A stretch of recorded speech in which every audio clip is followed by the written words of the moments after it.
Hi, my name's Paul and I love teaching online. Developing a good online teaching toolkit and developing the skills required for teaching online effectively is not only going to help us get through this coronavirus pandemic, but is going to help us bring university teaching into the 21st century. Most of our online teaching is done on Zoom, and today what I'll be doing is going through some Zoom extensions going beyond Zoom using Open Broadcaster software to deliver more professional quality online classes.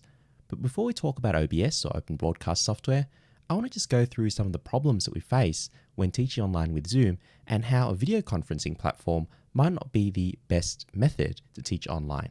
Now, online teaching has many benefits over the in-person classroom experience, but there are also a lot of issues that we need to be aware of. So let's compare and contrast a Zoom call versus what online teaching should be. Now, in order to illustrate the point, I'm going to be comparing this Zoom call, which is what students would usually see, with the in-person teaching experience, using that as a benchmark for what we should be aiming for. Now, there are three issues here that I'm going to point out. First of all, students usually can't see their instructor, which means that there's no capacity for nonverbal communication. Secondly, we can see that usually instructors don't sound like this, but rather they sound like this. Now, this might be fine for a video conference, but when you're talking to students for hours on end and students have to listen to this for hours on end, class after class, it gets tiring pretty quickly with all the background noise. And thirdly, we can actually see that the material is not very dynamic. You have a screen, you have some slides, and you can flip through the slides, but it's very difficult to annotate it, especially when you're having to draw with a mouse.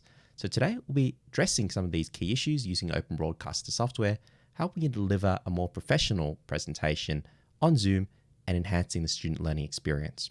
The pandemic was the pandemic.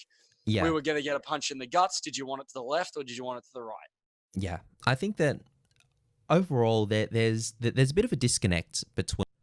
In this video, Michael and I are co-teaching BFX 3355, Property Investment.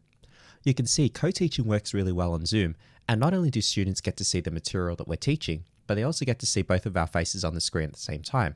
Open Broadcaster software allows us to do this. One of the benefits of seeing both of their instructors on screen is that students can communicate with us not just through the chat and through verbal communication, but also non-verbal communication as well.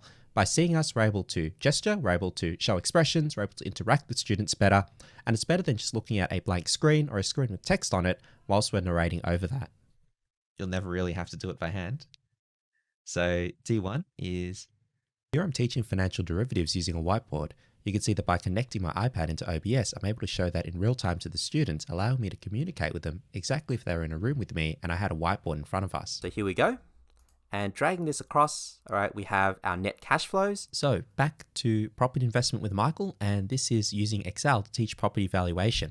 You can see how fantastic Excel is on Zoom and OBS because it allows us to have Excel open, students can see us for nonverbal communication, and they can also see other notes that are open as well. This is probably even better than a real life classroom environment. All right, so we can see here that what we're doing is we're simply setting the. Now in this last showcase, I'm teaching econometrics in R on Zoom and OBS. We can see that Zoom and OBS are an ideal way to teach subjects that require computer programs because it's a very natural way of having the program, myself, and also some notes open all at the same time, enhancing the student experience. The feedback I've gotten from students has been overwhelmingly positive using this method. So hopefully you enjoyed that little showcase of all the things that we can do on OBS and Zoom. And as you can see, we can teach a wide variety of different subjects in a wide variety of different ways using the online platform.